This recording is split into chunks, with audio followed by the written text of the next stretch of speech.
está el arzobispo, no voy a decir para decir. Pero abogado Cepeda, usted hacía alusión al síndrome de abstinencia en claro ejemplo, en clara metáfora a lo que le sucede a los jóvenes, a las personas que consumen esta sustancia denominada H, este veneno que tiene sepultada a la juventud y también a mucha gente que ha caído en esta droga. Pero no se olvide que también está lo que la psicología califica como el síndrome de hubris, que es cuando una persona llega a tener el poder y luego de tenerlo por 4 o 8 años, dependiendo del número de periodos que logra consolidar en función de los organismos que así se lo permitan, ya cae en una especie de gerontocracia, ¿no? Que es lo que ha pasado ya en otros países como Venezuela, en su momento dictaduras como en Libia, ¿no? Con Muammar al-Gaddafi, que terminó asesinado por la masa en su momento en la primavera árabe. Entonces es importante observar esos episodios para que las nuevas generaciones sepan qué es lo que ha sucedido hasta el momento y qué es lo que no debe de suceder cuando ellos tengan el poder de decidir. Compañeros, licenciado también, Javier, ¿cómo le va? Javier, ¿cómo estás? Muy buenos días. ¿Cómo les va? Buenos días a los oyentes en todo el país. Hace pocos minutos, revisando un Twitter, dan a conocer que derribaron una estatua de Hugo Chávez en Bolivia, y hay imágenes de este hecho, porque lo de Bolivia también es complicado. La típica que se va o se suspende el conteo de votos y cuando retoman el tema aparecen otras cifras. Ya eso es acá, por el lado nuestro nos tienen casi acostumbrados, ¿no? Acá se va la luz, en cambio. Acá se cae el sistema, ¿no? Se cae el sistema y aparecen otros resultados enseguida. Pero bueno. ¿Quiere que le cuente una anécdota así Cuénteme. chistosa? En tercer año del colegio. También se fue la luz, ¿no? No. Ah, ya. El expresidente se candidatizó a presidente de curso. El expresidente que está en Bélgica. Ah, ya. Se candidatizó a presidente de curso. Un compañero le ganó, ¿Sí? pero ese día habían faltado 4 compañeros. ¿Ya? Obligó a votar a 2, 3 días cuando ya los 4 compañeros estaban para ganar. Increíble. Le cuento así, a grosso modo, los detalles, O sea son que- detalles de juventud, pero ya venía, ¿no? ¿cómo es que se llama? Le queda pues el compás, pues ya cuando se acostumbran a ese tipo de cosas que no son muy democráticas en la vida hay que andar viendo. La democracia es eso, saber ganar y saber perder. Monseñor, buenos días, qué gusto de tenerlo aquí nuevamente. Ya veo que está sintiendo a estos micrófonos como su casa y nos alegramos, hemos tenido la suerte de siempre estar acompañado de nuestros pastores aquí en estos micrófonos y usted no es la excepción. Buenos días, Monseñor. Muy buenos días y una alegría para mí poder compartir con ustedes estas conversaciones que siempre son interesantes y a la vez fructíferas. Y enriquecedoras. Muchísimo. Exactamente, entonces para mí es un honor el poder estar con ustedes, con personas que voy descubriendo toda la trayectoria que tienen, la experiencia, los criterios claros, orientadores y que necesitamos para poder avanzar en este camino de construcción que decimos de nuestra querida ciudad y por supuesto de la patria ecuatoriana. Dijo nuestra querida ciudad, ¿ya se siente guayaquileño? Por supuesto, yo creo que uno cuando quiere hacer algo por los demás tiene que amarlo. Es el punto de partida, si no estamos como, perdone la comparación que decimos, como bichos raros. Creo que no es. Había una anécdota de Monseñor Juan Larrea Holguín cuando recién se sienta como arzobispo de Guayaquil. Una periodista le pregunta, ¿y usted dónde nació? Y Monseñor Larrea le contesta, soy porteño. Ah, es de Guayaquil. Dijo, ahí se la dejo. Y resulta que Monseñor había nacido en Buenos Aires porque sus padres habían sido diplomáticos cuando él nació. Era porteño haber nacido en Buenos Aires, o sea, era de esas anécdotas que le cuento. Y usted es de Azogues, pero ya es guayaquileño, ya jura la bandera, así como un azogueño es arzobispo de Guayaquil, un guayaquileño es arzobispo de Cuenca y otro de Quito. Y otro de Quito. Y Monseñor Castillo también está en Puerto Viejo. Sí, sí, arzobispo de Puerto Viejo, cuya posesión será el 30 de noviembre. Querido amigo Monseñor Eduardo Castillo, hijo de nuestro querido amigo el doctor Eduardo Castillo Barredo. Grandes personas acá en la ciudad de Guayaquil. Monseñor, un poco para ir al tema, usted sigue en la mesa de diálogo está activa. Yo sostengo que hubo un error ahí en la mesa de diálogo, corríjame si me equivoco. Ese día que que usted estaba acompañando al presidente de la República en cadena nacional y que se iniciaba el diálogo, yo creo que ya se sabía que se iba a derogar el decreto. Creo que lo propio era llevar un decreto 883B ya casi listo para pulir en ese momento, porque la buena voluntad de una negociación y el calor de una negociación se diluye con el tiempo ya cuando una de las partes ha conseguido lo que quiere. Eso es humano, eso es normal, y eso en técnicas de negociación es un error para el lado del que lo permite. ¿Cómo lo ve? Bueno, antes de responder a su pregunta, yo quisiera primero hacer algunas puntualizaciones que me parecen importantes. Muchos se preguntan, ¿y cómo así la conferencia episcopal en este proceso de pacificación, de mediación? Y la respuesta es muy sencilla. Por las circunstancias con las que vivíamos, tanto del mundo indígena, no digo la dirección nacional, pero sí otros sectores, concretamente de la SUAY, de Cotopaxi, vieron con agrado que la conferencia estuviera en este proceso. De otra parte también el gobierno nos extendió una invitación junto con la ONU a entrar en este proceso. Entonces fuimos invitados. Yo creo que esto es importante porque más de una persona ha dicho, bueno, ¿y ustedes cómo así? Ahí. Inclusive, no son convidados de piedra. Y bueno, y también, pues digo, yo diría, y con justa razón, ¿no? Porque hay muchas entidades, organizaciones que tienen una experiencia, un conocimiento enorme en este trabajo de la mediación. Por ejemplo, por citar algunos de ellos, Amnistía Internacional, las mismas universidades, organizaciones de derechos humanos, en fin. En todo caso, dijimos, hemos sido invitados. Y estamos ahí por eso. Y por eso aprovecho también para agradecer por la invitación y luego el apoyo, porque después de haber dialogado también con esas instituciones y más, decían, bueno, si no estamos ahí, pero cuente con nuestro apoyo, estamos para facilitar una serie de documentos que pueden servirnos. Entonces sentí también el apoyo de ellos. Y por supuesto, digo, la confianza por hablar en general del pueblo ecuatoriano también, que vio con buenos ojos que estuviéramos ahí. Ya viendo a su pregunta, bueno, la verdad que dentro de ese camino nuestra misión estaba muy clara, era facilitar el diálogo. Los acercamientos que hacíamos a un sector, otro sector, hasta ponerse de acuerdo, por ejemplo, en el lugar de la reunión, la hora, los temas que se debían tratar. Entonces, es un trabajo que hemos tenido que llevar, como decimos, tras bastidores, de una manera muy silenciosa. Y aquí la tecnología, tengo que reconocer, ha sido un instrumento formidable, porque ha sido a través de llamadas telefónicas que hemos ido... Videollamadas y todo. Exactamente, ¿no? De tal manera que, ¿cómo se llegó allá? Yo pienso que fue con la buena voluntad de dialogar. Y ya comenzaron a barajar varios términos. En vez de derogación se decía la suspensión, pues se dijo la revisión. Pero lógicamente la tesis del mundo indígena, por utilizar esa expresión, era la derogación o no. Entonces creo que también el gobierno comenzó ya a pensar en la posibilidad y a tomar la decisión de derogar. Pero no se podía quedar en el aire.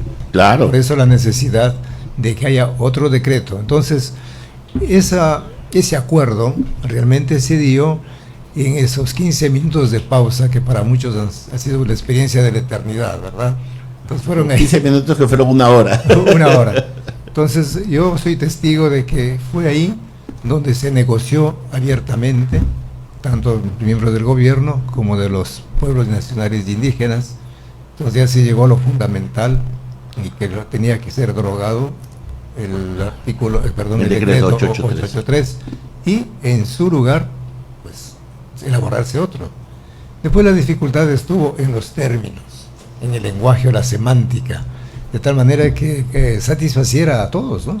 Entonces ahí fue un poco difícil porque a veces el contenido o el significado de cada palabra es muy diferente para un grupo y otro grupo. En todo caso, al final ya se logró que la fórmula fuera esta de que se dejara sin efecto el decreto anterior y que se elaborará un nuevo decreto. Entonces, claro, ahí estaba la pregunta si es nuevo o es otro. Bueno, son ese tipo de discusiones que incluso la puntualizó al momento de la lectura del decreto el señor Vargas. Entonces yo al menos pienso que hubo quizás presiones, pero digamos no podría leer la intención ya que tuvo el gobierno de derogar. En todo caso fueron, yo digo, fue fruto, mejor dicho, de ese encuentro, de ver cómo los ánimos fueron poco a poco serenándose, porque cada quien llegó, como decimos, pues ahí con las armas listas para disparar de un lado al otro. Con la lanza en punta. Con la lanza en punta. Entonces ver también cómo los indígenas, repito, fueron asimilando de que era un diálogo entre ecuatorianos. Y después de esa noche de domingo, Monseñor, ¿qué ha pasado? ¿Cómo se ha ido desarrollando la conversación? ¿Los ánimos siguen igual de predispuestos o ya hay una suerte de que la tensión está volviendo? Bueno, la consigna esa noche del domingo 13 era que tenía que salir algo concreto. Y de hecho las partes se quedaron trabajando hasta las 3 de la mañana. ¿No? Eso también hay que reconocerlo, ¿no? Claro. Allá a puertas cerradas trabajando. Luego hemos tenido 2 encuentros con los pueblos y nacionalidades indígenas. El primero se realizó en la sede de las Naciones Unidas y de parte del gobierno también estuvieron presentes, concentrados en el tema de los subsidios de los combustibles. Sin embargo, de parte del mundo indígena, y con justa razón, decía, no podemos tratar ese tema hasta no resolver otros. Por ejemplo, los presos, ¿qué se va a hacer con ellos? Los heridos, las personas que han perdido la vida, quién asume los costos de indemnización. Pero lógicamente decíamos que esos temas tienen que ser tratados en otros espacios, donde claro, la función judicial, por ejemplo... La función judicial no puede claro, entrar en negociación. Claro. Entonces, en ese sentido, pues, por ese momento se suspendió la reunión hasta clarificar bien los temas y los espacios concretos donde se deberían trasladar. La última reunión que tuvimos también... ¿Cuántas reuniones han habido, perdón? Hasta ahora 2 reuniones. ¿Ya? No, la primera en la sede de las Naciones Unidas, la segunda fue en la conferencia episcopal. Entonces aquí hay un punto que también es uno que sepa la ciudadanía, que en sentido de, quizá lo más complicado para nosotros hasta ahora ha sido el que los grupos presenten a sus voceros oficiales, personas que tengan capacidad de decidir. Claro. Hasta el momento los grupos indígenas han enviado a sus delegados. Y dialogar con delegados, como ustedes saben, es muy difícil. Sujeto a ratificación. Exactamente. Entonces puede ser que a una sesión vienen unos delegados, a la segunda otros y a la tercera no sé quiénes. Entonces en ese proceso el diálogo resulta muy complicado. Entonces estamos en esta fase, se mantiene la decisión, la buena voluntad de continuar con el diálogo en temas muy concretos, pero también con voceros oficiales. Es que ese es el punto. Entonces ya han definido los voceros oficiales, en ese punto ya están de acuerdo que la próxima reunión es con voceros oficiales y con los que tengan poder de decisión. Entiendas, en el caso del Ejecutivo, el presidente de la República. Por supuesto, o al menos, digamos, personas que puedan expresar con claridad el pensamiento de un lado y otro lado, porque si no, no se avanza. Es que hay 2 temas, pues, el uno político y el otro económico. Pues. Por supuesto, entonces de hecho usted ha señalado con mucha precisión esos 2 campos. Claro, aquí se hablaba más de un tema económico, desde el punto de vista técnico, donde los economistas tienen la palabra.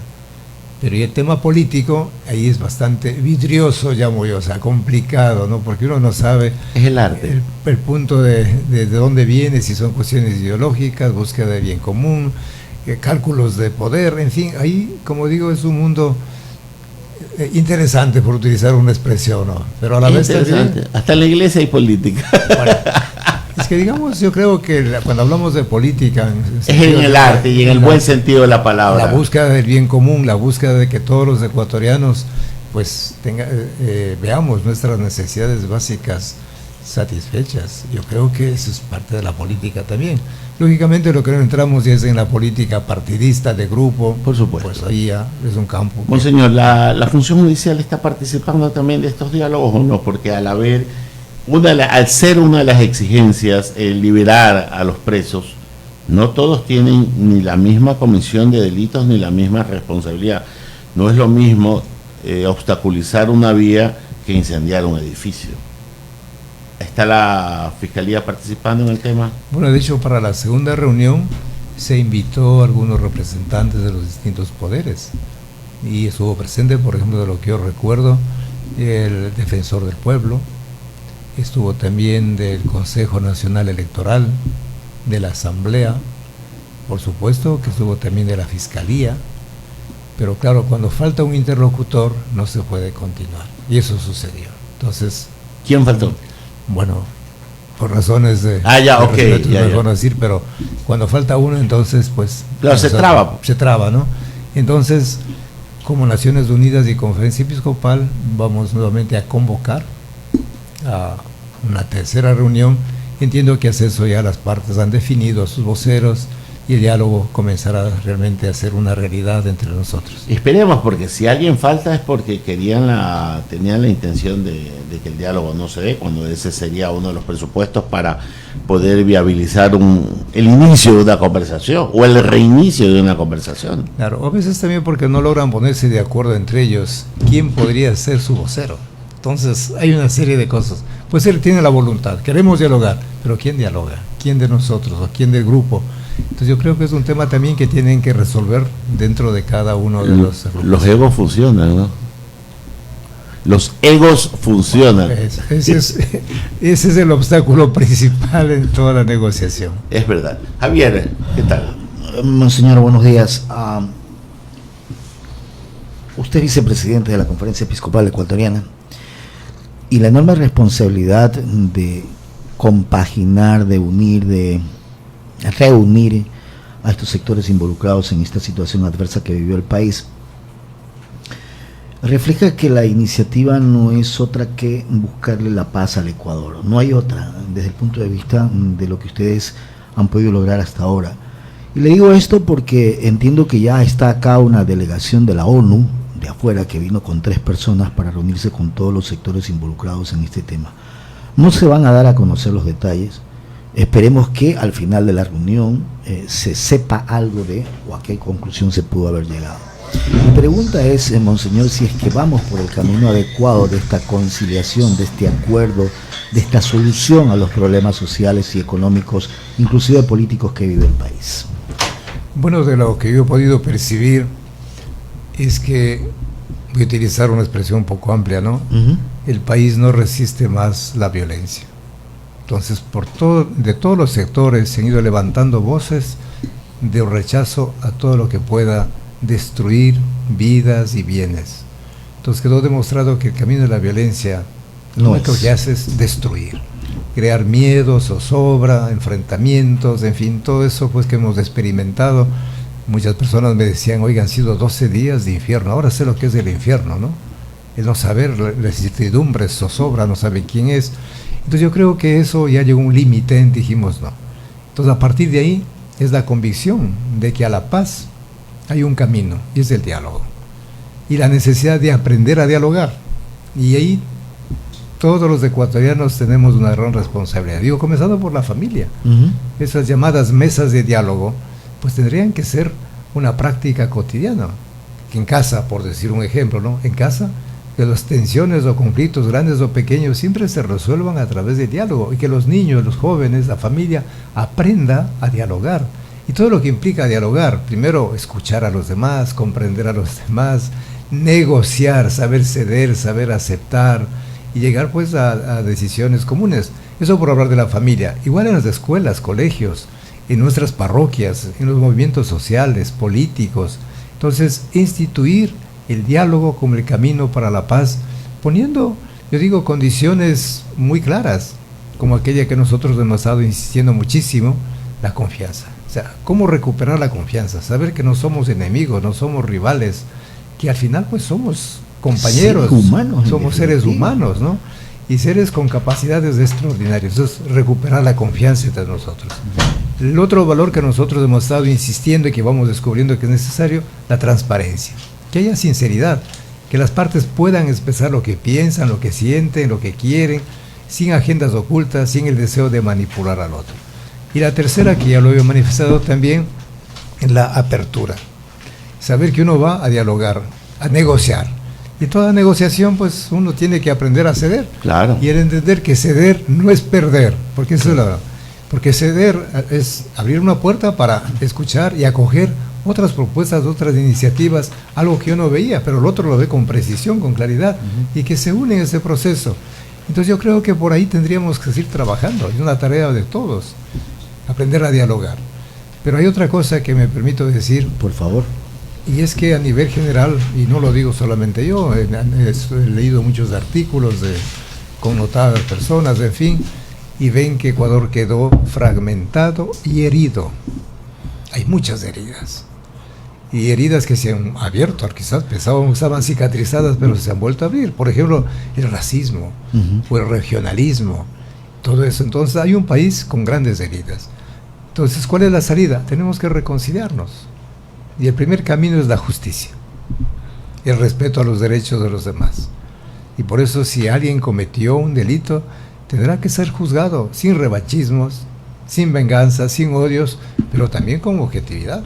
Que la persona reconozca que hizo daño. Entonces, el tema de la justicia yo creo que será un camino, un punto importantísimo para reconciliarnos. Y el camino de ofrecer disculpas, tanto de el exalcalde de Guayaquil, Jaime Nebot, hacia el sector indígena, como de el señor Vargas hacia el presidente de la República, porque ningún término peyorativo es viable en ninguna parte del mundo. Yo creo que esas ofrecer las disculpas públicas es un camino adecuado, y a ustedes que son parte de esta comisión, por favor sigan nomás, Monseñor, con su tecito, y a ustedes que son parte de esta comisión en la que Iglesia Católica, la representación de las Naciones Unidas, gobierno y sectores sociales juegan un papel fundamental para ir consolidando lo que en ese acuerdo, porque independientemente de que se derogó el 883,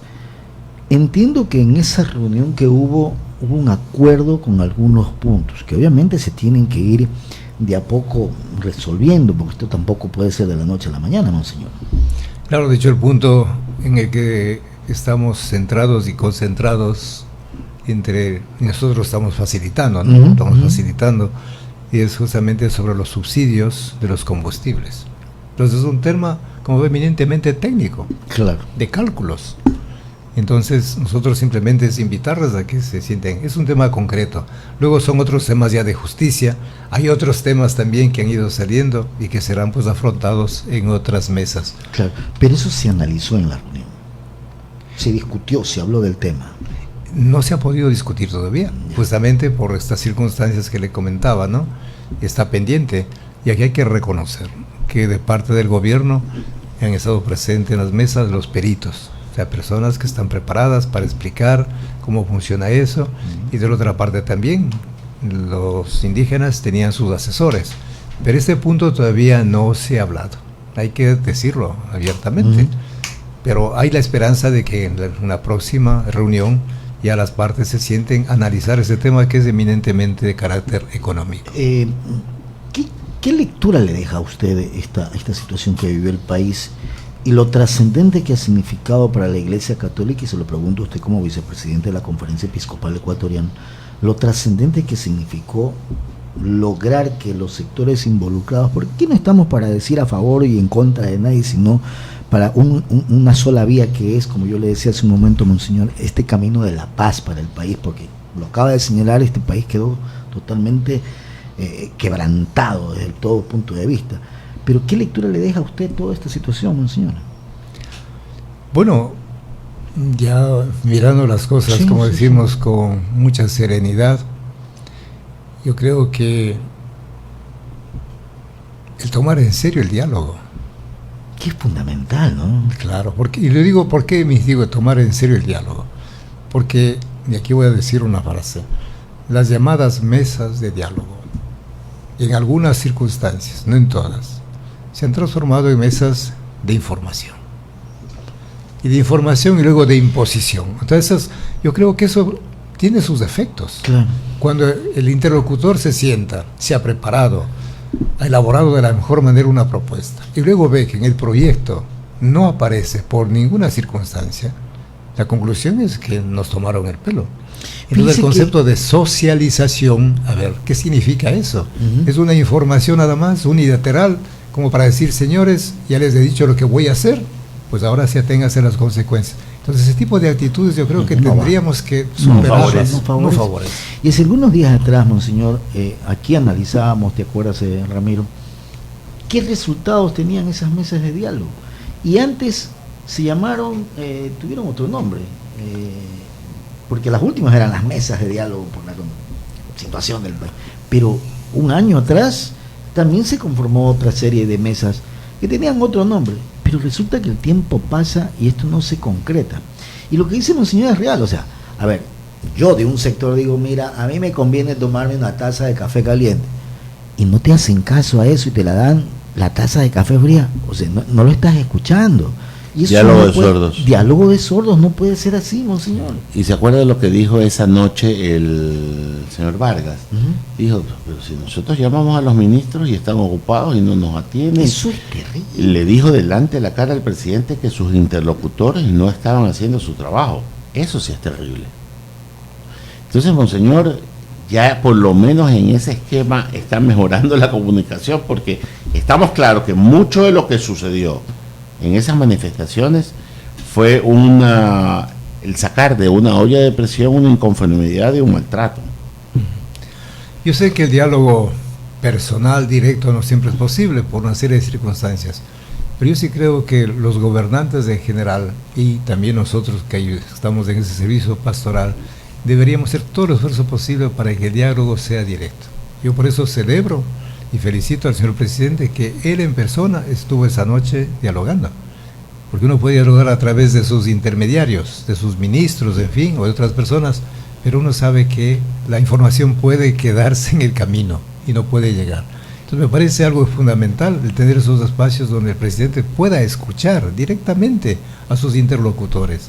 Claro que es difícil porque tiene que gobernar a 17 millones de ecuatorianos. Imagínense si todos pudieran hablar con el presidente. Imposible, ¿no? Pero yo sí creo que habría que buscar otros canales donde el presidente pueda escuchar directamente a todos los sectores y proponer, buscar juntos alguna salida.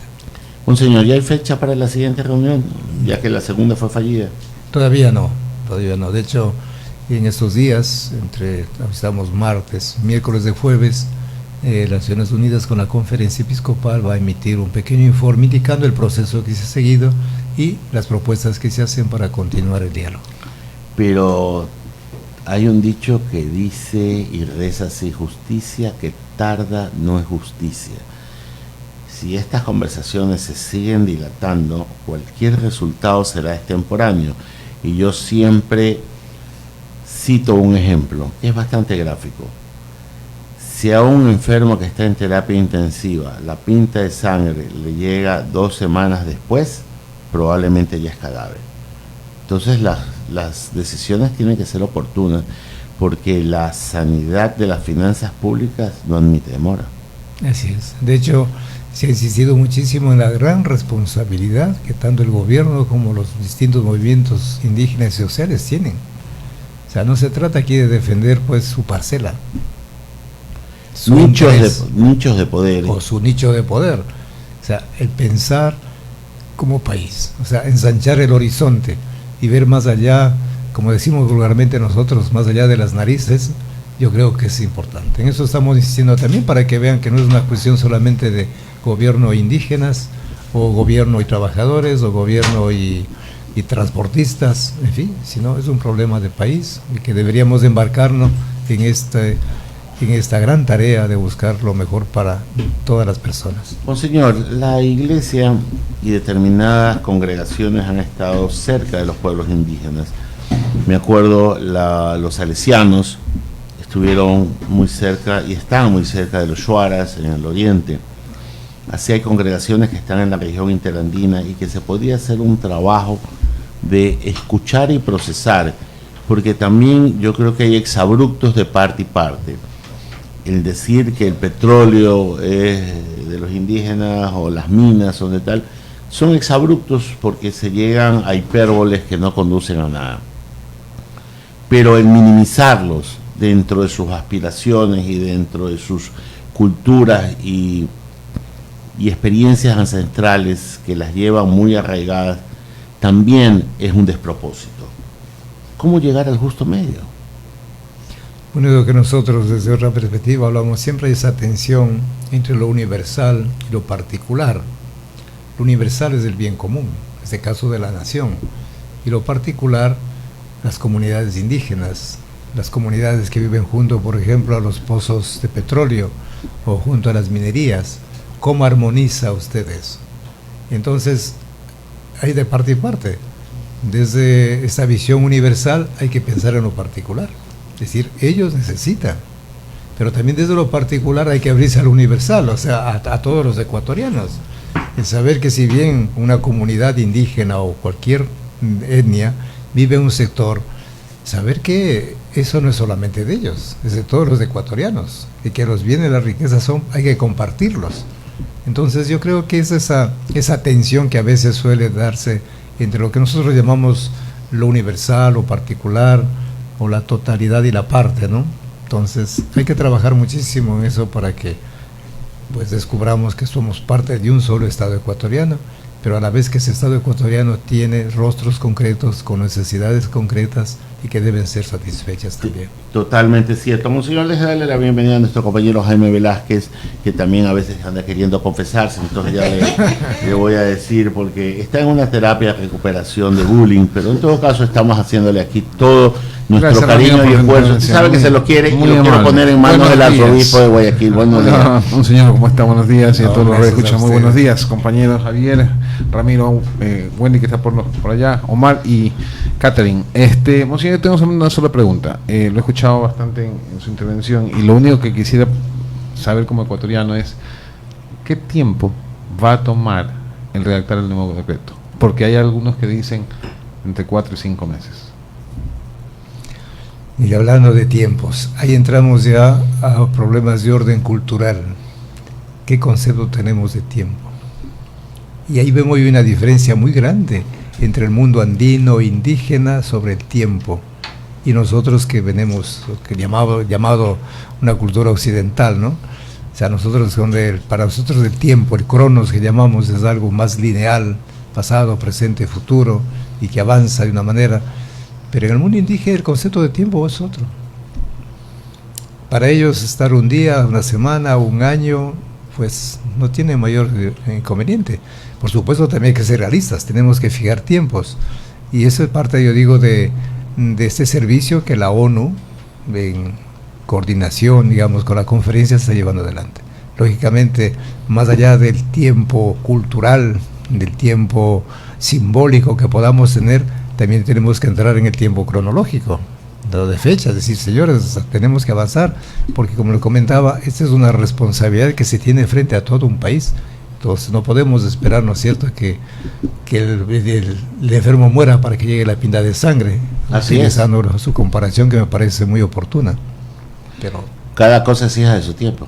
así es. Y los tiempos yo siempre digo, no hay que esperar que las cosas sucedan. Uno tiene que provocar que las cosas sucedan. Monseñor, muchas gracias por habernos acompañado. No, gracias a ustedes, y aprovecho para expresar mi gratitud a estos espacios que me han ofrecido, el poder conversar, el poder estar siempre juntos, y bueno, esperemos que otros temas también en los que podamos aportar. Gracias de corazón. Sin duda, monseñor. Nuevamente agradecerle por su presencia acá en los micrófonos de I99. Gracias a ustedes por estar atentos siempre a este programa. Vamos a hacer la pausa, enseguida regresamos. No se vayan, ¿eh? Bueno.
Parque también conocido como el Parque de la Civilización.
Son las 9:02 de la mañana de este martes 22 de octubre del año del Señor 2019. Mi querido amigo Jaime Velázquez, vamos a abrir el espacio, ¿no?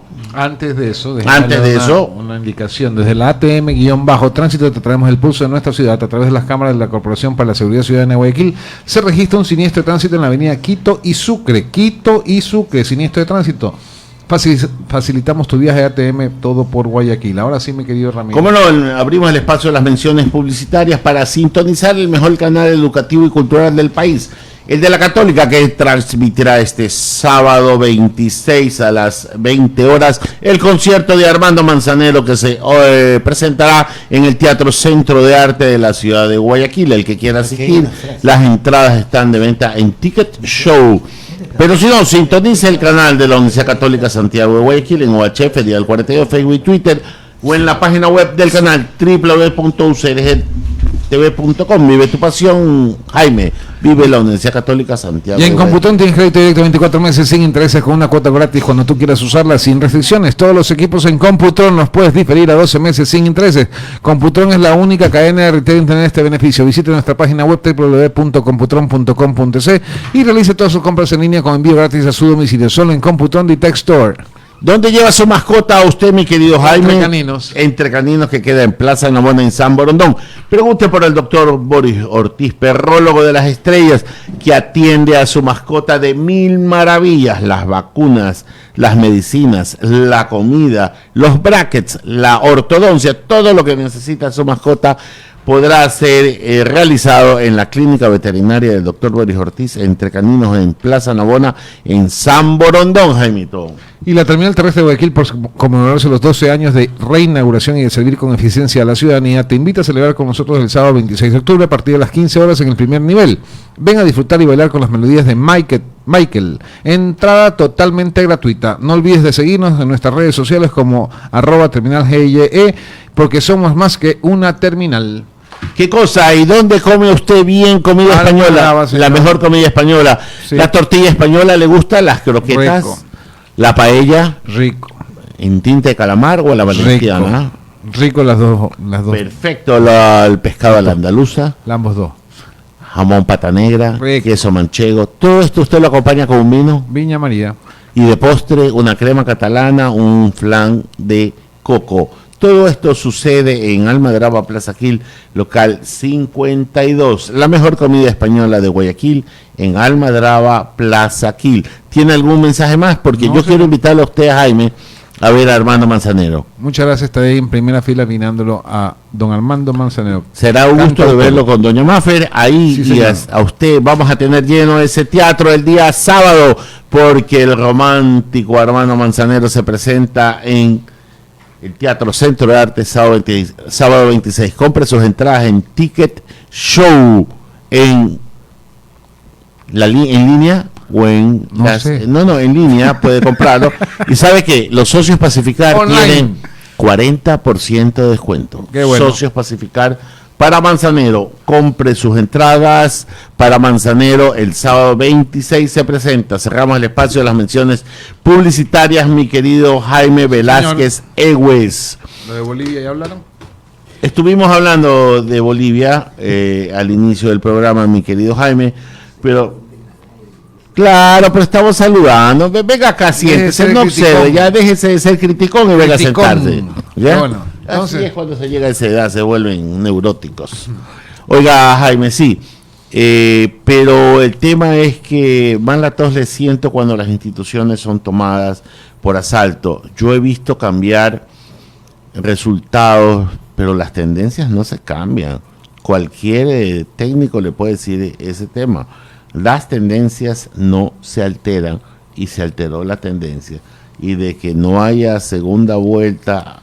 De que haya segunda vuelta que no haya, es terrible, ¿no? ¿Ustedes me pueden confirmar si alguno de ustedes dos conoce, sabe a ciencia cierta si el señor José Pozo, ¿verdad? El anterior presidente del Consejo Electoral del Ecuador, Consejo Nacional Electoral? Pozo. Pozo. No me acuerdo si no me acuerdo el nombre, pero bueno. Dele adelante. Es que, claro, usted es un chisme tal vez, pero se encuentra en Bolivia.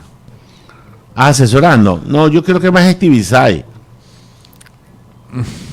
No ¿usted sé. cree? Es que me contaron el tema, claro, no tengo yo la fuente fidedigna, pero puede ser tan simple como un rumor más, pero me hablan de que José Pozo está en Bolivia. Qué bueno. En todo caso, mi querido Jaime, estamos viendo que se exporta también la capacidad de poder organizar elecciones. Y no hay nada mejor que organizar elecciones en Bolivia, ¿no le parece? Pero yo creo que más asesora que esa es Tibisay, que el señor Pozo tiene más experiencia por allá. Pero ya le digo, cambiar las tendencias es una cosa bien complicada. Anunciamos la llegada y presencia del señor ministro de Economía, don Richard Martínez, que viene aquí ya un poco a la mesa de diálogo, pero no a dialogar con los indígenas, sino a dialogar con nosotros, mi querido Jaime. Le da la bienvenida a usted y el licenciado Segarra, que tiene que abandonar. Ministro, buenos días. ¿Cómo se siente? Y inmediatamente le doy la palabra a mi compañero Javier Segarra para comenzar la entrevista. Hola, ministro, buenos días. ¿Qué tal, Javier? ¿Cómo está? Buenos Bienvenido, días. gracias por estar acá con nosotros. Gracias Entendemos a que hay tareas complicadas dentro de este proceso de diálogo, no es fácil. Hace pocos minutos estuvo acá Monseñor Cabrera, vicepresidente de la Conferencia Episcopal Ecuatoriana, parte de este diálogo de los sectores involucrados, no solamente de los sectores indígenas, sino también de la ONU. Y claro, la pregunta es cómo avanza todo este proceso, porque le consultábamos también a Monseñor Cabrera, bueno, ¿y cuándo es este decreto, no? ¿O qué es lo que va a ocurrir, Claro. Independientemente de este proyecto de ley enviado a la Asamblea Nacional para la transparencia fiscal y un poco más de nombres, que es larguísimo, porque en otras palabras significa una reactivación más a la economía del Ecuador? Ujú. Sí, mire, bueno, yo creo que este diálogo, primero que no puede ser un diálogo bilateral, ¿no? Un día. Solamente con un segmento de la población o con una organización específica, y es por eso que en estos días hemos tenido más de 60 reuniones con distintas organizaciones a nivel nacional. Nos hemos reunido con centrales sindicales, nos hemos reunido con grupos de pequeños productores, con grupos de artesanos de la economía popular y solidaria, también con organizaciones ambientales. Es decir, el diálogo, si ya se abre, no puede ser un diálogo para una negociación específica, concreta, con una organización. Por eso creo que es muy importante entender este diálogo como un diálogo nacional de corta duración, pero efectivo. ¿Para qué? No para discutir si se desmontan o no se desmontan los subsidios, sino para discutir la mejor forma de desmontarlos. Yo creo que la decisión que tomó el presidente de la República hoy tiene varias aristas de orden positivo, ¿no? La primera de ellas es que estamos hablando abiertamente del tema de subsidios, que antes era un tabú. Entonces, antes de hablar del tema de subsidios era un tabú. Hoy recibimos muchísimas ideas de los ciudadanos que nos escriben y nos dicen, mira, este podría ser un camino, este de acá podría ser otro camino, y creo que eso es bueno. Ya la ciudadanía tiene este tema en el día a día y está hablando de ello. Lo segundo es que existe una conciencia generalizada de que ese subsidio no puede premiar a aquellas personas que actúan al margen de la ley. Una persona que está actuando a través del contrabando, por ejemplo, que se lleva el combustible, lo compra barato aquí, se lo lleva a Colombia y lo vende a precio internacional, está ganando dinero con el esfuerzo de todos los ecuatorianos, porque ese dólar que se sacrifica en contrabando es un dólar menos en inversión social. El otro tema también es que hay un consenso generalizado en que no queremos que ese contrabando o ese combustible alimente a el narcotráfico, ¿no? De las estimaciones, algunos estudios que hemos revisado, cerca del 30% del costo de fabricación de sustancias estupefacientes está relacionadas con el costo del combustible. Entonces, claro, pues para un negocio como ese, tener un combustible barato financiado por todos los ecuatorianos es una mina de oro. Y el último tema es que finalmente todos los ecuatorianos queremos que el efecto del subsidio no beneficie a las personas que más tienen, es decir, a las personas que no lo necesitan. Esto es muy importante y es muy fácil de entender. Un galón de gasolina, digamos, tiene el mismo subsidio para una persona pobre que el galón de gasolina para una persona que tiene una capacidad adquisitiva alta, ¿no es cierto? Entonces, cuando uno le entrega el subsidio al precio, es un subsidio muy ineficiente. porque una persona pobre compra ese galón subsidiado, pero una persona que tiene recursos también lo compra y tiene el mismo subsidio del Estado, que es el subsidio al final del día de todos los ecuatorianos. Entonces es muy injusto. Y esa persona, la que más capacidad adquisitiva tiene, es la que más consume. En consecuencia está mal distribuido. ¿Qué hay que hacer? Desmontar esto para garantizar que esos recursos vayan a las personas más pobres y adicionalmente que vayan no solamente a través de transferencias monetarias, que es un instrumento poderoso para aliviar la pobreza en el cortísimo plazo, pero también que vayan a través de programas de reactivación productiva, programas de reactivación económica y que nos permitan ir liberando la carga fiscal que en muchos casos obstaculiza el emprendimiento y la inversión, que es lo que estamos haciendo también con esta reforma. ¿Y lo tienen claro los sectores involucrados, específicamente el sector indígena? Mire, yo creo que hay distintos enfoques, ¿no? Hay gente que quiere aprovechar de esto para hacer una base política y que ya anuncia que van a ser candidatos al 2021. Allí va a ser muy difícil encontrar actores que realmente estén sentados en la mesa para llegar a un acuerdo. ¿Por qué? Porque la agenda política se sostiene en la crítica, en la oposición, en la en la ofensa y en la movilización. Con esa agenda nosotros obviamente no podemos dialogar, o creo yo que va a ser difícil llegar a acuerdos. Nuestra voluntad es de diálogo permanente, pero no puede el gobierno estar atado en su política económica por grupos que están pensando en otras cosas, están pensando en temas políticos, ¿no? Por eso es que el diálogo con el FUT, por ejemplo, el presidente no se reunió porque no puede ser posible que invitados a dialogar anuncien una movilización, cuando el país necesita este momento más trabajo, necesita más producción, necesita retornar a sus actividades. Entonces nosotros decimos, bueno, nos sentamos a dialogar, perfecto, con todos, con las mayores diferencias posibles.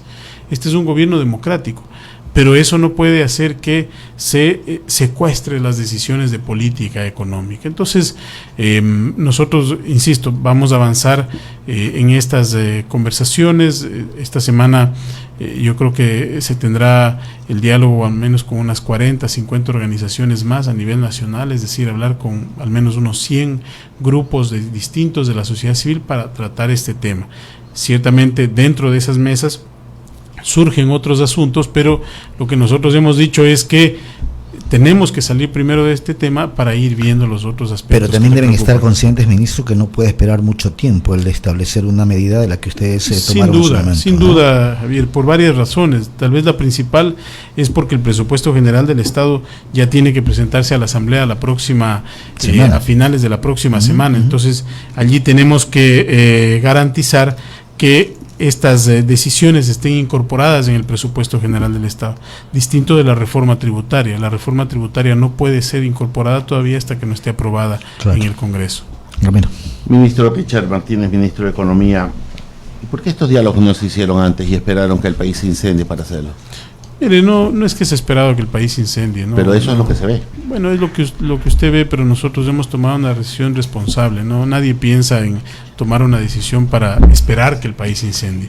Eso creo que es su criterio, yo lo respeto, evidentemente no lo comparto con esa ligereza con la que se lo plantea, porque es una decisión que se dialogó antes. Evidentemente había otras variables dentro del reclamo, había manifestaciones que eran previsibles. Una decisión así sin reclamos es muy difícil que se dé, pero lo que nosotros no teníamos, evidentemente, o con lo que no contábamos es con este ataque voraz, feroz, que lo estamos viendo en Chile también, que se advirtió acá, de fuerzas que van más allá del reclamo popular o que utilizan el reclamo popular para entrar en el vandalismo y en la inestabilidad. Ministro, ahora le voy a decir por qué no es ligero el comentario, porque cuando se emplean unas medidas económicas tiene que haber un análisis no solo económico, sino un estudio político de cuál es la realidad del país, si el enfermo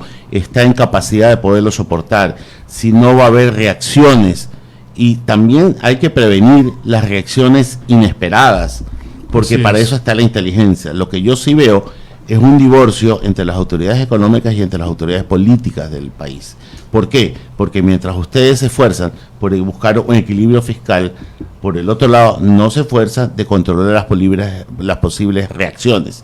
Entiendo que no es su responsabilidad la parte política, su responsabilidad es la parte económica, pero no puede haber un ejercicio del poder separado ni equidistante el uno del otro. Por supuesto que hubo errores.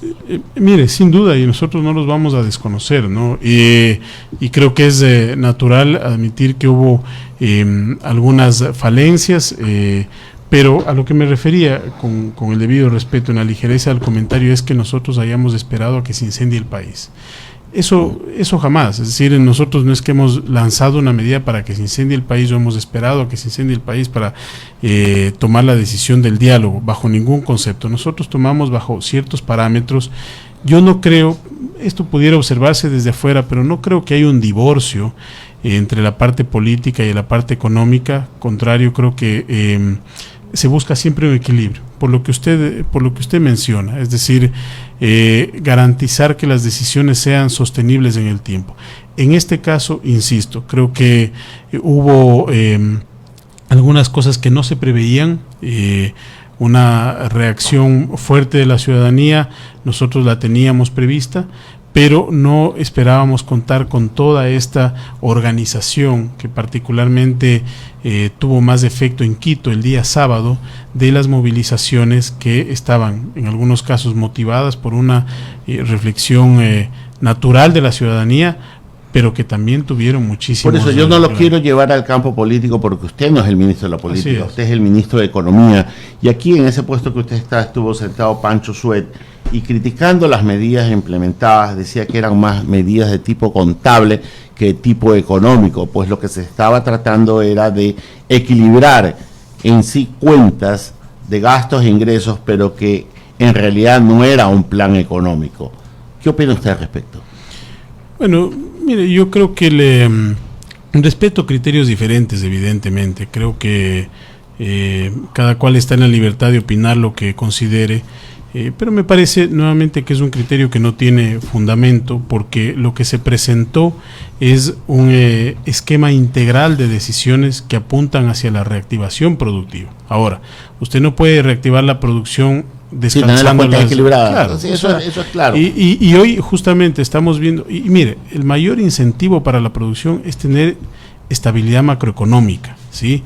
Y esto es importante entenderlo en el largo plazo. Entonces, nosotros avanzamos con una reducción fuerte de aranceles, de insumos, materias primas, bienes de capital, reducción de algunos impuestos que se le cargan a la producción, etcétera, etcétera.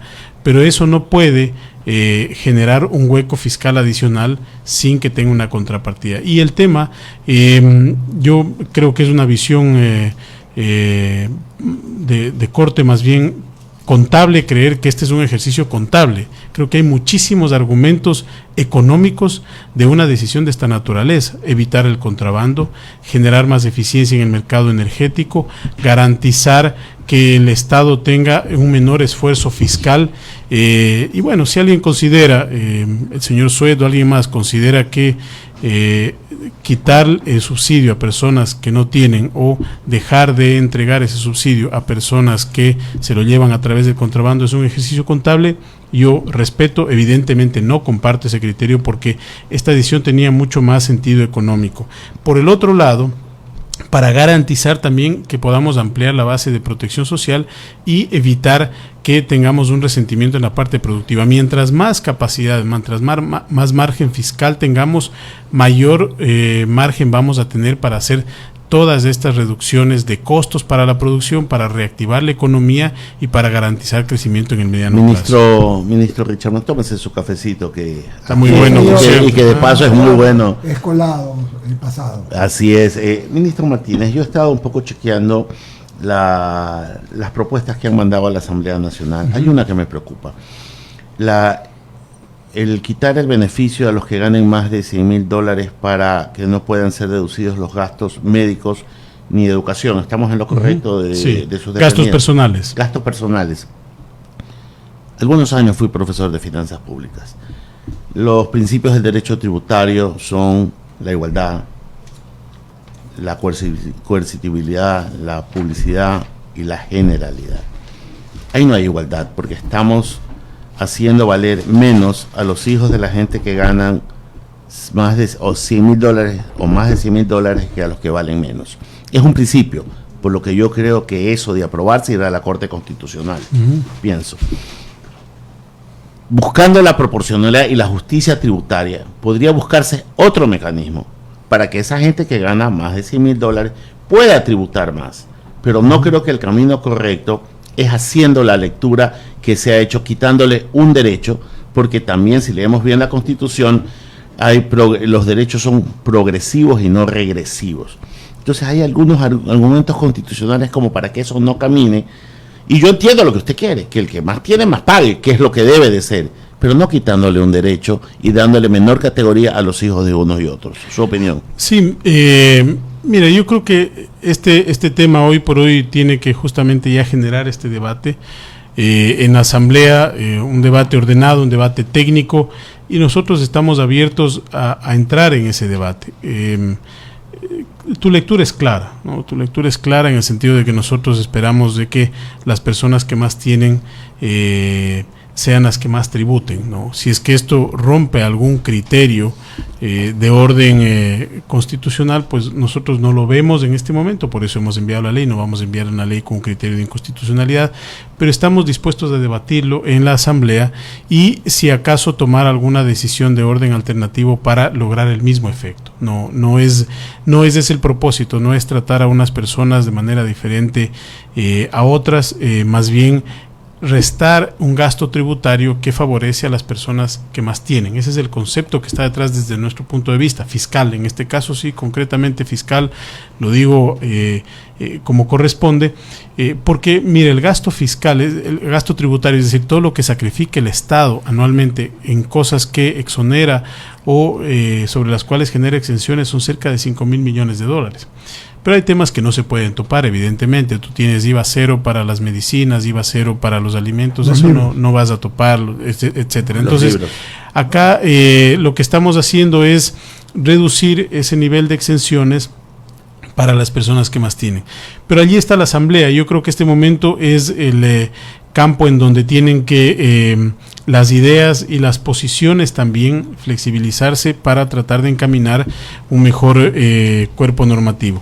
Ese es un tema que efectivamente veo que le ha preocupado a algunos ecuatorianos. Las cifras que nosotros tenemos son que esto afecta a 9,000 personas. No queremos valernos de ese criterio para decir está bien o está mal, solamente estoy compartiendo el nivel de afectación. El nivel de afectación, 9,000 personas que son menos del 0,05 de la población. Es un principio, no es la cantidad de personas. Exactamente, es el principio. Entonces, por el otro lado, para nosotros es importante el principio de la progresividad, que tú también lo mencionas. Pero estamos abiertos a discutirlo, estamos abiertos a analizar otras opciones.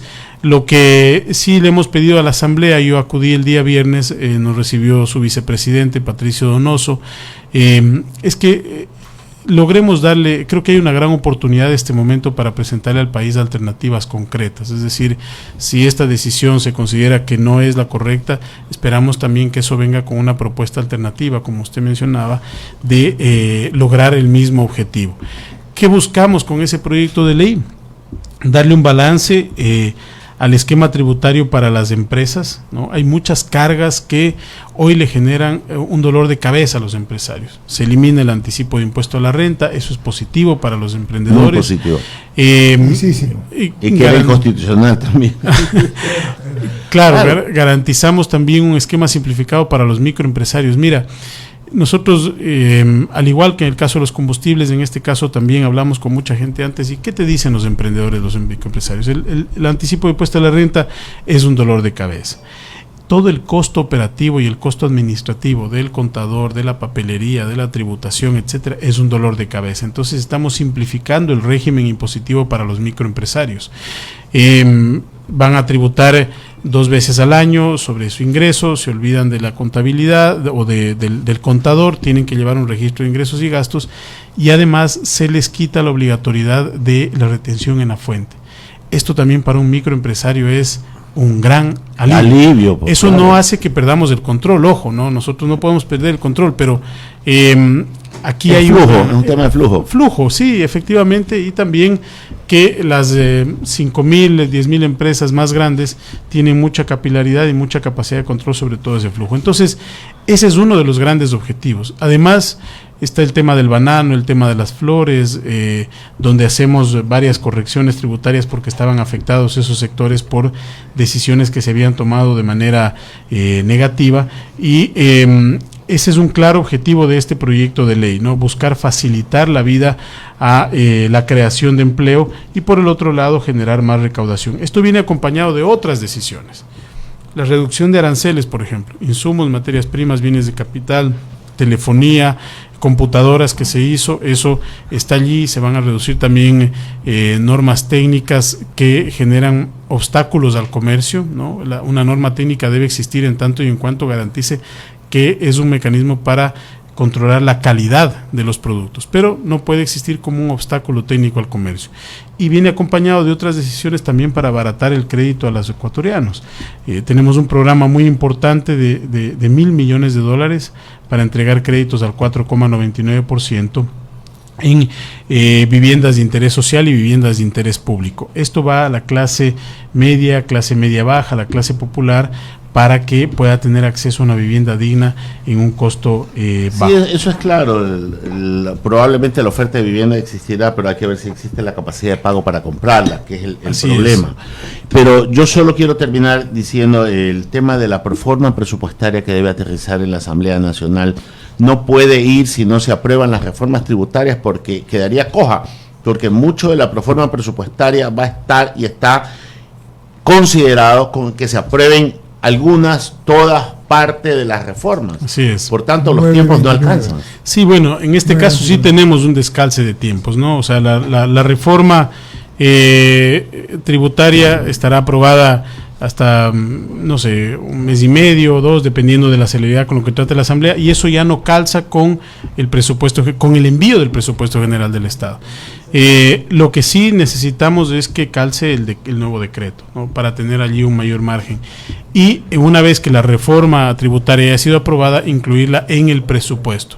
Pero en la proforma definitivamente ya no alcanzamos. Los tiempos allí no calzaron. Lo que sí creo que es importante también es establecer 2 escenarios, que es en lo que estamos trabajando, solamente para métodos didácticos y de debate público.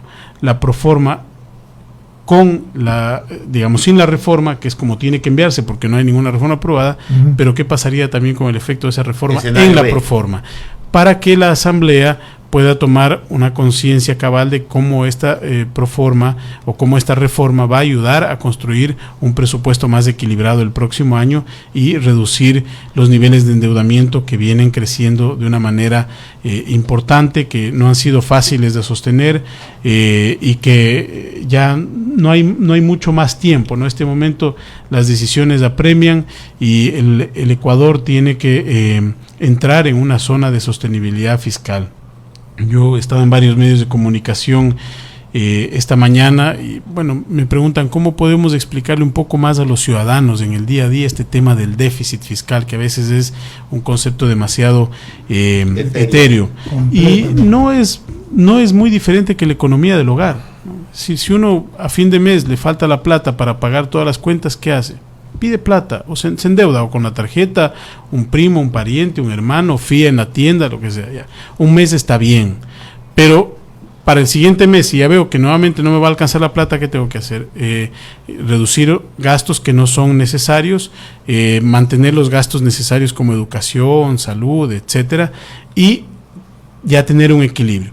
Si no tengo ese equilibrio y sigo en esa zona de déficit, voy a seguirme endeudando hasta que llegue el día en que le voy a pedir plata a Juan y Juan me dice, oye, pero yo sé que le debes a Pepe, le debes a María y le debes a acá y estás fiando, ya no te puedo prestar. Entonces el Ecuador necesita tomar estas decisiones para evitar que esto le pase, evitar entrar en una parada súbita de financiamiento donde no pueda seguir financiando las actividades que son las actividades que nos interesan a la mayoría de ecuatorianos: salud, educación, vivienda, seguridad.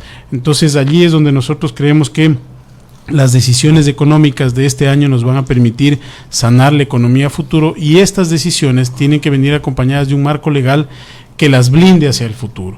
Por eso la reforma al Código de Finanzas Públicas, donde se establece claramente que haya menos discrecionalidad presupuestaria, una mejor construcción presupuestaria a futuro y que podamos tener todos los ecuatorianos tranquilidad de que las cuentas están estables. Ministro, déjeme 2 minutitos para poderle introducir al director del programa, Eduardo Mendoza, que recién se integra. Un poquito tarde, Richard. Así que Se quedó confesando con el arzobispo. bueno, ministro, la verdad es que escuchándolo hay una preocupación que me salta y es que, si bien es cierto el déficit fiscal se preveía que con el decreto 883 esto iba a reducir 1.300 millones en lo que era subsidio, es decir, bajar el gasto, en pocas palabras, del gobierno en 1.300 millones. Hoy en día se manda una reforma presupuestaria, perdón, una reforma a las leyes, en donde más o menos el paquete reduciría alrededor de 500 millones, si no estoy mal. 700 millones, perdón. Ok. Igual le falta a usted 600 millones para equilibrar con el decreto anterior. Así es. Y ante esa posibilidad de firmar un nuevo decreto, que le voy a ser honesto, es lo que creo que muchos ecuatorianos sienten, ese decreto como que no se concreta por las posiciones radicales de los actores, ¿ok?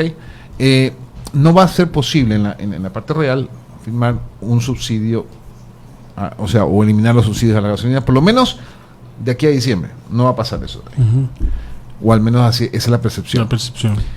Como a usted le va a faltar plata, usted va supuestamente a ir a pedir afuera. Es lo único que le va a quedar. Lo que yo digo es, si uno de los acuerdos con el fondo era bajar el gasto no estoy hablando de eliminar subsidios, sino bajar el gasto en 1.500 o en 2.500 millones, y no le dan esta herramienta, ¿qué va a hacer? ¿Y a quién le va a pedir? Porque ya Juan, Pedro y Luis ya no le van a prestar. Claro.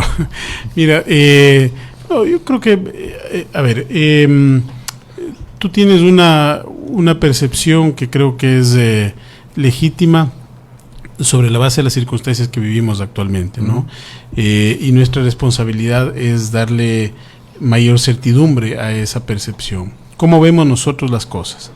El hecho de que tengamos una reforma tributaria, primero que hay que ver en cuánto sale la reforma tributaria, no es decir, eso nos va a dar un valor final.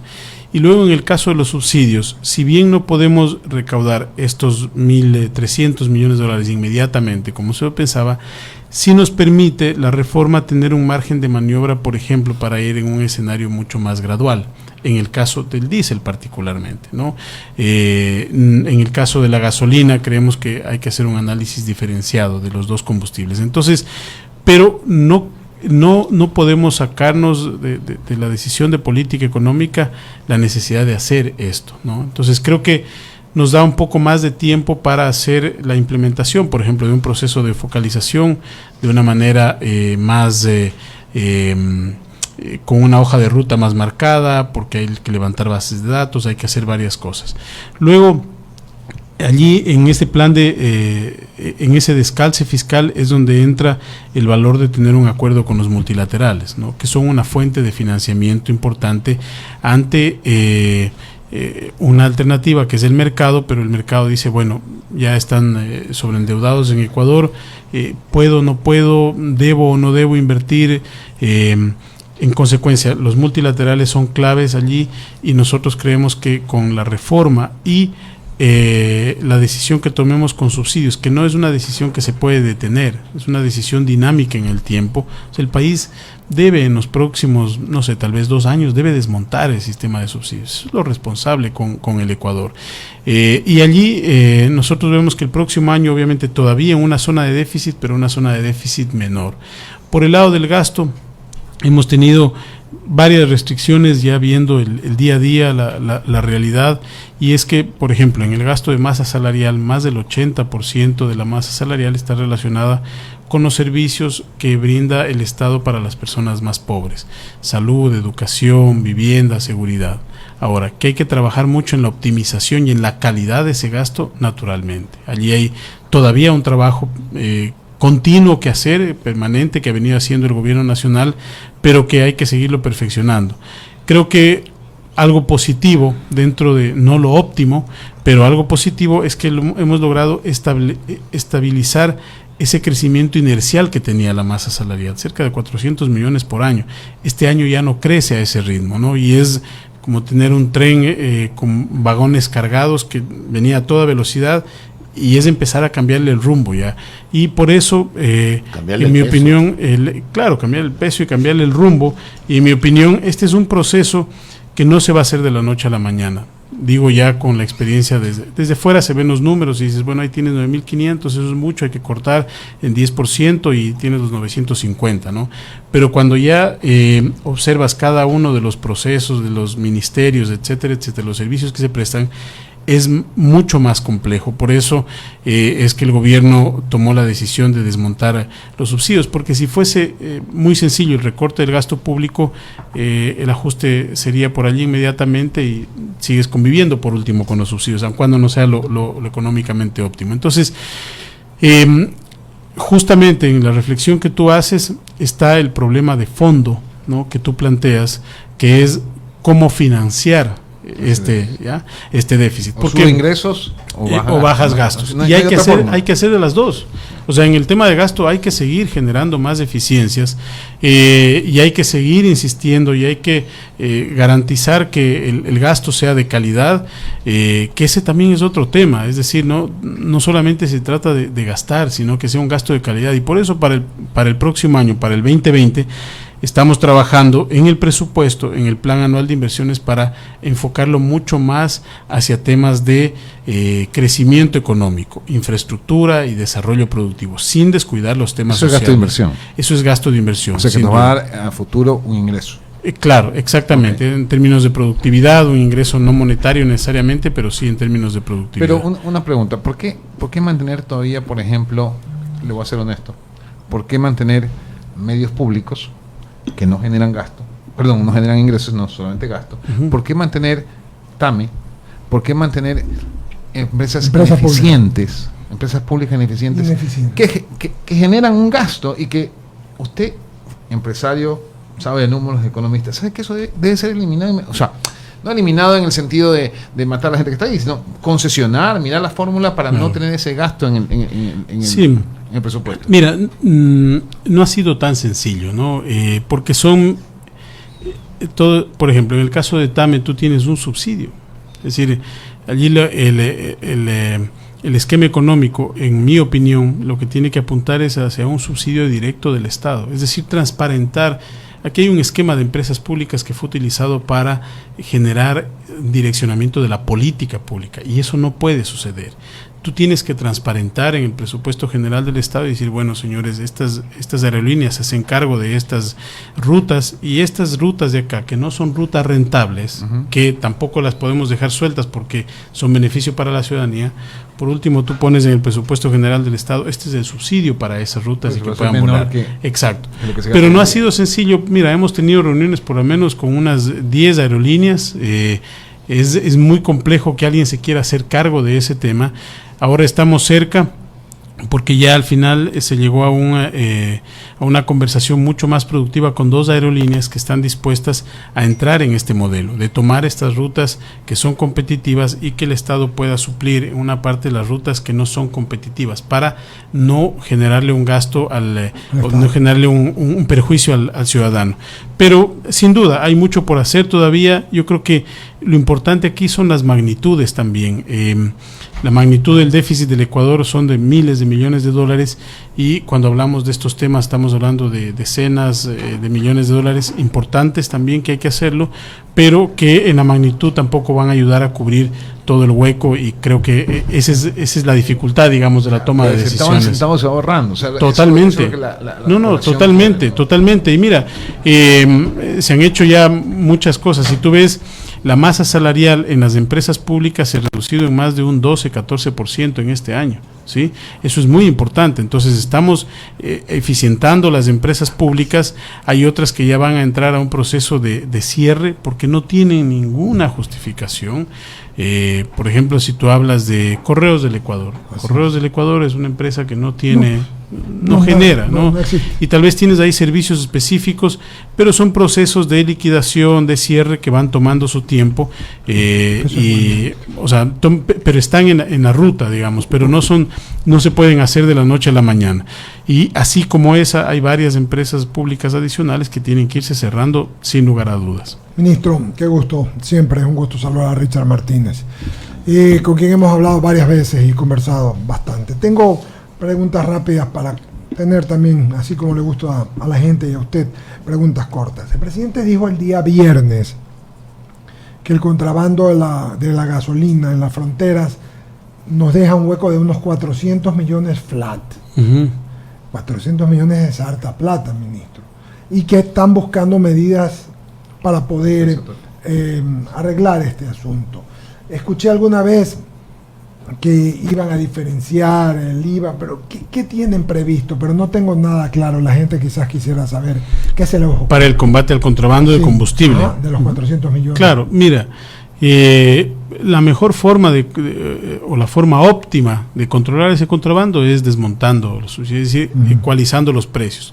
Porque mientras tengas un diferencial de precios en Ecuador más barato que en Colombia o que en Perú, siempre va a haber la tentación del contrabando. Eso intentamos hacer con el decreto 883, está claro que ese decreto ya no está vigente. Lo segundo es el control en frontera, ¿no? Sí, los militares particularmente que están a cargo de este tipo de control van a reactivar su control mucho más decidido en frontera, pero no se puede controlar todo. O sea, hay sitios inaccesibles. Claro, no, pues y estás, o sea, estás peleando con gente que también se sabe muchos de estas rutas. Entonces, eso puede ayudar en algo, pero no cortar de raíz el problema. Por eso es que el mecanismo de focalización para desmontar los subsidios tiene que trazar una ruta clara y la única forma al final del día de quitar ese perjuicio del contrabando es ecualizando los precios, para que el día de mañana una persona que esté en Colombia, bueno, me da lo mismo comprar en Colombia que en Ecuador, entonces la compro en Colombia y no se nos lleve esa plata por el lado del contrabando.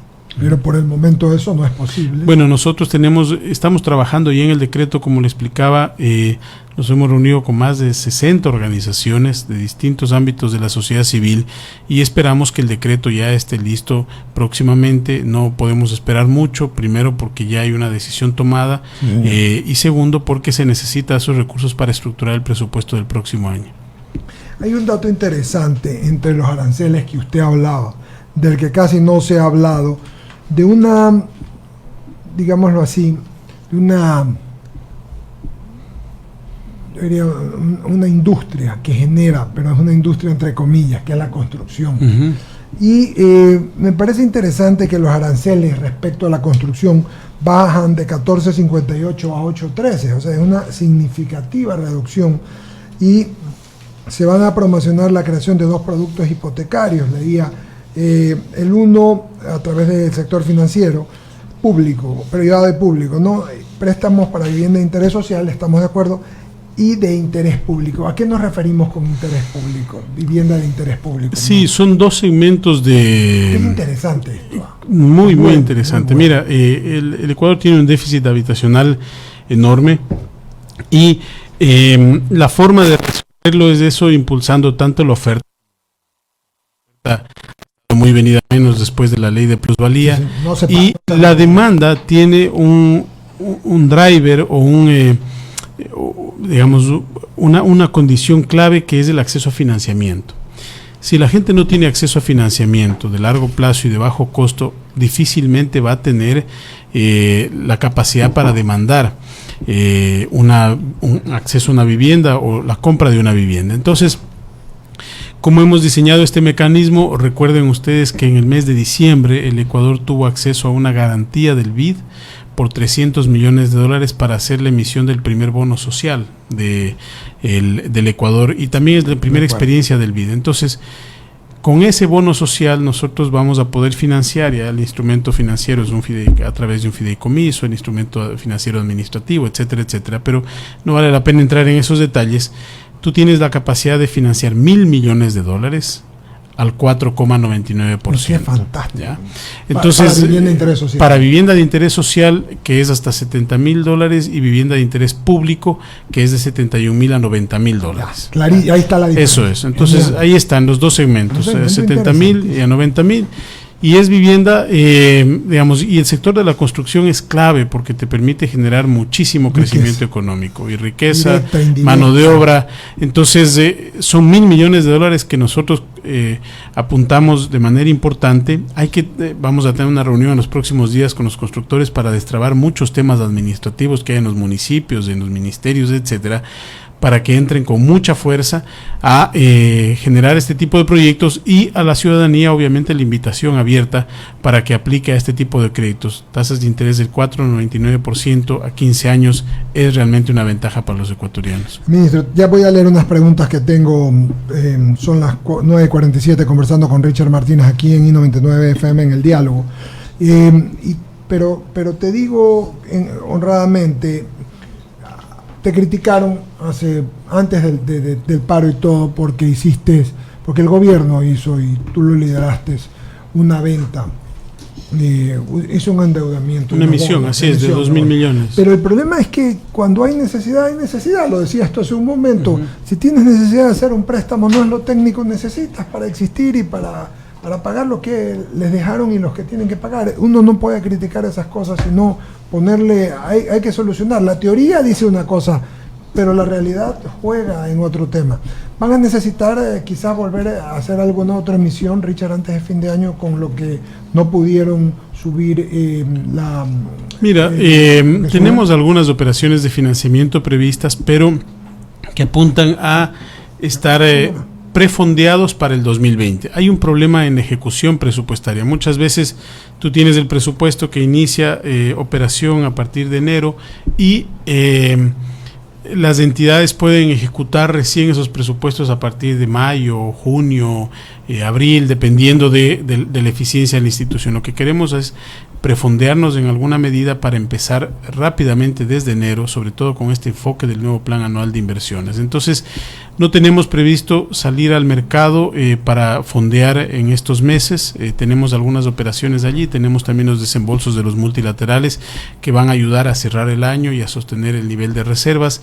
Tenemos este tema del bono social que te decía, pero eso es un bono no tradicional que nosotros esperamos que el costo sea inferior al 6%, que tenga un plazo de 15 años, es decir, no es un bono tradicional en el mercado, para garantizar el financiamiento de este programa.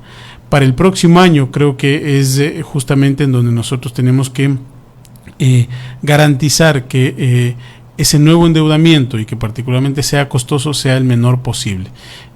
Por eso es que necesitamos estas decisiones. Nosotros este momento tenemos que trabajar en el presupuesto con estas dos variables, la del decreto y con la de la reforma. Una vez que esté cerrado el presupuesto, vamos a ver con claridad qué fuentes de financiamiento podemos tener. El objetivo es depender lo menos posible de acceder al mercado y garantizar que el financiamiento que viene de los multilaterales nos permita avanzar el próximo año. Una pregunta final de mi parte, ministro. No sé si mis compañeros tengan algo más. ¿Cómo vamos a terminar? Me topé con Richard Martínez en el mes de agosto, principios de agosto, viniendo de Quito en el aeropuerto, y nos quedamos conversando un rato y le dije que la gente, que es lo que más nos importa, yo creo que a todos, y nosotros que interpretamos a la gente en el periodismo, no van a permitirse ni permitirle al gobierno pasar una Navidad chira. Cuando le digo permitirse es porque todo el mundo quiere una Navidad en paz, claro, con lo que así tiene, es. nada más ni nada menos. ¿Cuáles son los augurios del ministro de Economía para fin? Mira, yo creo que nosotros vamos a cerrar el año bien, diferente al del año pasado, donde había mucha presión financiera para el cierre del año. No olvidemos que el año anterior tuvimos una ventana donde no podía financiarse el gobierno, no podía endeudarse mientras se aprobaba la ley de fomento productivo que eliminaba temporalmente el techo de restricción de deuda. Entonces yo creo que por ese lado vamos a estar bien. Creo que hay algunos indicadores que muestran síntomas de que se está haciendo el trabajo positivo en algunos temas, en otros hay que ponerle mucho más esfuerzo aún. Por ejemplo, vemos cómo la pobreza extrema se ha reducido de manera importante. Eso se da porque el esquema de protección social que establece el gobierno está mucho más focalizado, es decir, en el caso de los bonos se ha trabajado muchísimo para que esos recursos vayan a quien realmente lo necesita, y las cifras de pobreza extrema allí dan cuenta de ello. La tarea fuerte y la tarea dura está en el empleo, ¿no? Donde se necesita de una reforma laboral para generar más empleabilidad, donde si uno observa, a pesar de la situación económica, si comparamos frente a septiembre del año pasado, hay un ligero deterioro en algunas cifras, pero si comparamos en la tendencia con junio, septiembre y el primer trimestre de este año, vemos ya un ligero repunte en algunas cifras, pero hay que hacerlo sostenible. ¿Cuál es la forma de hacerlo sostenible? Dándole oxígeno al sector privado, como lo estamos haciendo con esta reforma, garantizando que el flujo de recursos y de inversión sea dinámico, liberando de atrasos. Hay muchos atrasos que estaban pendientes, es decir, ir ordenando, ir poniendo la casa en orden. Lo que sí, aquí no hay soluciones mágicas, ¿no? Un problema estructural tan fuerte como el del Estado ecuatoriano, de un déficit tan crónico y un problema de competitividad tan fuerte con rigideces tan grandes como las del mercado laboral, va a tomar un tiempo. Esperamos que el próximo año ya podamos ver cifras que muestren una mejoría en los indicadores de ventas, de producción, de exportaciones, de empleo, pero reconstruir la economía en su conjunto para dotarla de una economía con más oportunidades es algo que va a rebasar a este gobierno, porque no olvidemos que el daño se lo hizo durante 10 años y eso no se puede corregir de la noche a la mañana.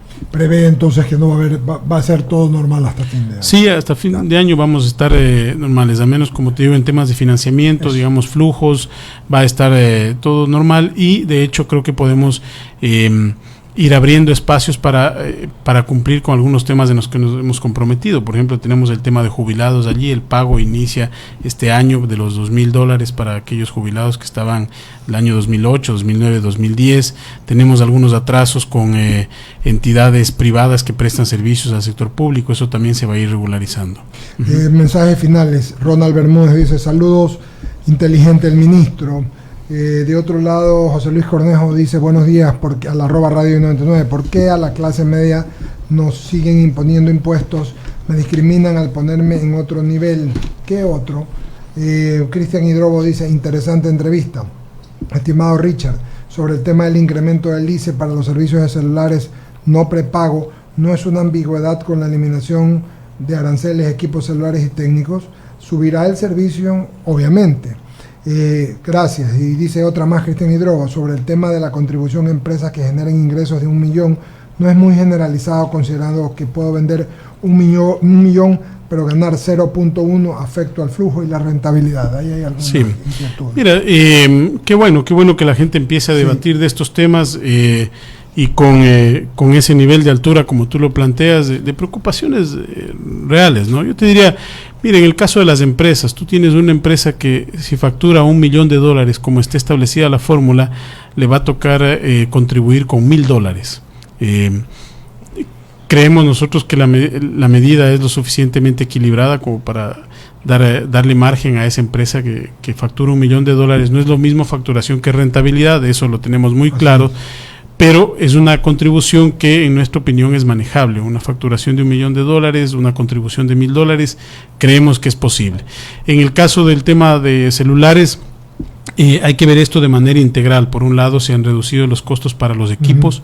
Por otro lado, las normas que rigen para todo el tema del espectro también se modifican para generar más inversión en el sector y empezar a abaratar los costos. En consecuencia, en la medida que se abaraten los costos, esto va a ir tendiendo hacia un precio a la baja hacia futuro. Sí tiene un enfoque fiscal esa medida, no lo vamos a desconocer nosotros, pero también un enfoque fiscal sobre la base de evitar afectación a la gente más pobre. Por eso los prepago y la telefonía fija no se incluyen en este cálculo y son los planes pospago los que se ven afectados. Ministro, muchas gracias. Ramiro, Jaime, ¿algo más? Yo le digo que es una maratón de esas duras que tiene que correr. Usted que le gusta correr maratones, ministro, y el punto de la reversión de la tendencia en donde las cosas se han ido haciendo mal, como que los beneficios de la burocracia los sueldos son mucho más, por un mismo trabajo son mucho más bien remunerados en el sector público que en el privado. Tiene que haber una reconversión, pero drástica. Ministro, hay quienes económicamente son, digamos, tienen mucha experiencia y lo que recomendaba en un momento dado era el tema de renegociar la deuda con China. ¿Se puede hacer eso? Es la última pregunta que me hicieron. Mira, no solamente con China es que hay que darle un nuevo sentido, ya empezamos a reperfilarlo en el año pasado. Nosotros hicimos una reconversión de la deuda que estaba vigente, anticipamos el pago, se liberaron recursos que estaban en la reserva, se liberaron intereses. Lo que sí creo que es importante mencionar es que todas las operaciones tienen que estar en el marco de la credibilidad del país y de mantener los canales de financiamiento abiertos, ¿no? Muchas veces se generalizan estos temas y claro, la gente con desesperación dice, bueno, renegocien la deuda con tal o con cual, o renegocien toda la deuda. Hay que hacerlo en el marco de operaciones de mercado, como hicimos el reperfilamiento de los bonos 2020 hace un par de meses. No es que tú vas mañana al banco y le dices, oye, mira, te debo $10,000, ahora quiero pagarte 8,000 y bájame la tasa. Así no funciona. Como no funciona en el mundo del día a día del ciudadano, tampoco funcionan los mercados así. Sí estamos trabajando en este tema para encontrarle una solución integral que acompaña lo que hicimos en el mes de diciembre del año pasado. El mes de diciembre se prepagó una parte de la deuda, eso generó una liberación de flujo de caja, liberó también reservas y le generó un ahorro al Estado de cerca de $10 millones por los menores de interés. Estamos trabajando en eso, obviamente hay que plantearlo, como te decía, en condiciones de mercado, y ya cuando tengamos la decisión en marcha, esto se transparentará como corresponde. Agradecemos mucho. Muchas gracias. Muchas gracias. Gracias, querido ministro. Gracias, Con ello ministro. cerramos el programa y seguimos con nuestra programación hasta las 2 de la tarde en el Diálogo, segunda edición.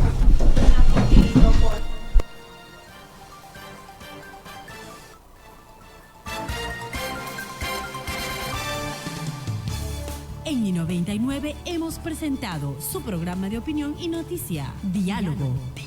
Con la veracidad e imparcialidad que nos caracteriza. Diálogo. Escúchenos de lunes a